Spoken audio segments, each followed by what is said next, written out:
Hi friends, welcome to my channel. ഇന്ന് നമ്മളൊരു രുദ്രാക്ഷ ബീഡ്സാണ് ഉണ്ടാക്കാൻ പോകുന്നത്. അതിനാവശ്യമായിട്ടുള്ള അളവ് ക്ലേ നമുക്ക് ജുംക്ക മോൾഡിൽ വെച്ചിട്ട് എടുക്കാം.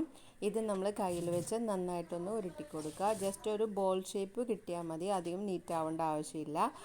നമുക്ക് ഇനി ഇതൊരു മെൻസിൻ്റെ കോമ്പ് വാങ്ങിച്ചു വെക്കുക, റൗണ്ട് കോമ്പ്. ഇതിൽ നടുക്ക് വെച്ചിട്ട് നമുക്ക് നന്നായിട്ടൊന്ന് ഉരുട്ടി കൊടുക്കാം. ഏത് സൈഡിലാണ് ഇംപ്രഷൻ കുറവ് അത് നോക്കിയിട്ട് നന്നായിട്ടൊന്ന് റൗണ്ട് ചെയ്ത് കൊടുക്കുക. ഇത് വളരെ ബ്യൂട്ടിഫുൾ ആയിട്ടുള്ള ഒരു ബീഡ്സാണ്. നമുക്ക് ടെമ്പിൾ ജ്വല്ലറി ഒക്കെ ഉണ്ടാക്കാനായിട്ട് ഒത്തിരി അത്യാവശ്യമുള്ളതാണ്.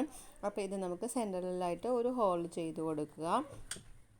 ഇതിൽ ഫസ്റ്റ് ബ്ലാക്ക് കളർ അപ്ലൈ ചെയ്തിട്ട് അതിന് ശേഷം നമ്മൾ സിൽവറോ ഗോൾഡോ എന്ത് കളർ അടിച്ചാലും നല്ല ഭംഗിയായിട്ടിരിക്കും.